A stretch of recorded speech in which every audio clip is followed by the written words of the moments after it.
ជំរាបសួរពុកម៉ែបងប្អូនថ្ងៃនេះពូ17បានមកលេងនៅសាលាឆទៀនទៀតហើយគ្រាន់តែមកដល់ឃើញបានឃើញពូវ៉ាន់ដាដែលម្ដងប៉ុន្តែមិនដឹងថាដូចប្រមាណភាគរយទេអញ្ចឹងទុកឲ្យបងប្អូនជាអ្នករ៉េតទៅចង់ពីវ៉ាន់ដាមកឃើញយ៉ាក់មួយម៉ែអើយខ្លោចដូចមន់ដុត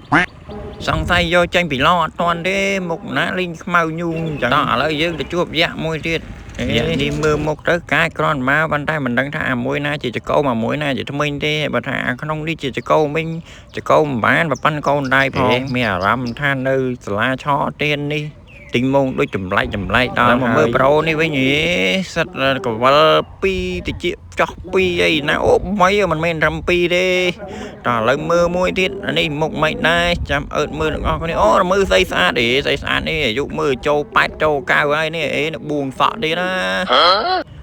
មកមើលតបនេះមើលមុខរៀងក្រាន់បើរបស់គេតោះឥឡូវយើងមើ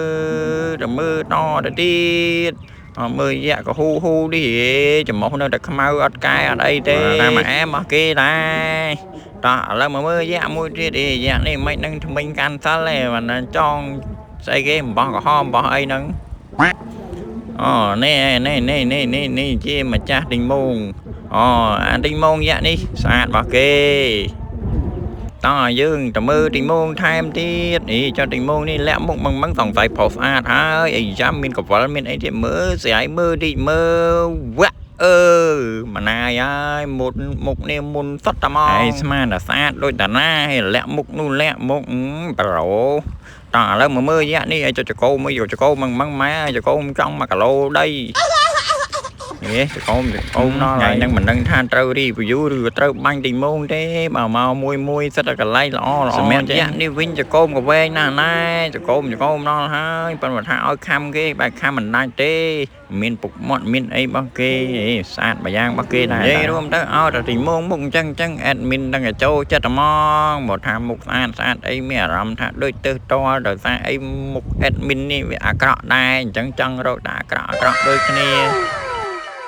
ហើយបើនិយាយពីយ៉ាក់នេះឯងមើលទៅដូចរៀងគាត់បើតែម្ចាស់វាថាយ៉ាក់ទៅចេញពីព្រៃភ្នំមុខលុចរោករ៉ាដល់ហើយហ្នឹងហើយបងប្អូនអញ្ចឹងបងប្អូនដែលចង់មកលេងសាលាឆទៀនអីអាចមកលេងថ្ងៃនេះបានហើយចាប់ពីសាលាឆទៀនឡើងទៅលើណាបងប្អូនណាអញ្ចឹងអាចមកទស្សនាបានមានទិញមងចម្លែកច្រើនមានអាស្អាតក៏មានអាក្រក់ក៏មានអាអែមក៏មានអាមិនអែមក៏មានណាមានអា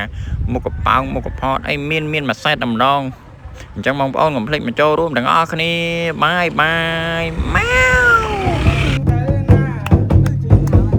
បងស្នងខែកទឹក